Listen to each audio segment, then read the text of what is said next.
Alrighty, so today we'll kick off our first lesson of solving trig equations. So this is one of the big units of this course. It kind of culminates everything we've done. So what have we learned thus far this school year? Factoring. We did a lot of factoring when we first started the school year back in September. And sometimes our equations didn't completely factor, so remember the quadratic formula. So again, you can use the quadratic formula from the reference page if you need it, but there will be instances where we're going to have to use it in order to solve.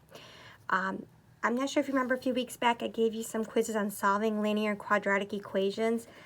I figure, well, we can take some time and review because that's going to kick in here. Likewise, our two very favorite right triangles, remember the 30, 60, 90 right triangle? You'll need to remember those ratios just as the 45. Again, I know it's not drawn to scale, but whatever mechanism you have used before to help you remember. So like for instance, if I'm asked to find the sine of 30, I would put my finger here. Sine, remember, some old hippie, opposite over hypotenuse, so the answer is 1/2.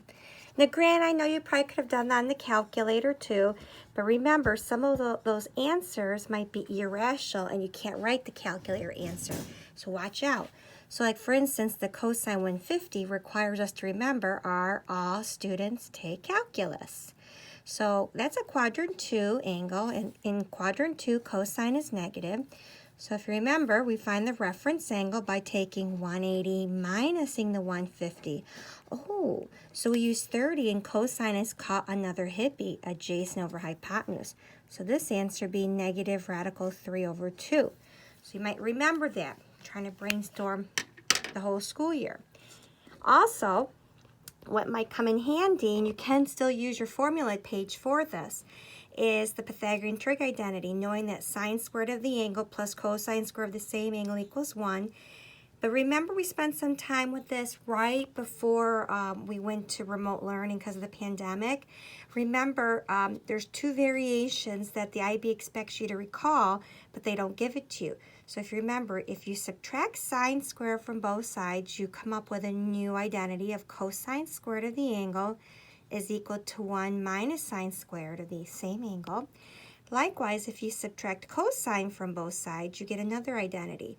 So these two, you're expected to remember it or be able to derive it from the formula page. Just as the tangent of an angle, remember, is equal to sine over cosine. So this is a brief recap of what we've done thus far, but there's more. There's more to keep in mind when it comes time to solving trig equations. Questions, write them down, send them to me. This is all review, of course. But the other review that they expect you to remember are your unit circle. So remember, we never did anything as elaborate as this, but I thought, let me include this here. But if you remember, we need to know in what quadrant our angle lies. So remember, if you drew the angle, the x is the cosine, so like we did before, I drew that 150, that angle ended in quadrant 2. That's where the x value is negative. So that might help you with negatives and positives. Don't forget the y value is the sine, and the tangent is y over x. That will help you with getting the correct signs, negative or positive. Now, we don't do a ton with tangent. In fact, some of us math teachers joke how very rarely it's even given on a state exam. But sine, cosine, the trig graphs might help you with some of the quadrantal angles. Now, if you remember, quadrantal angles are 90, 180, 270. So this is just a brief recap review of all the trig, everything we've covered thus far that's going to apply with our trig equations.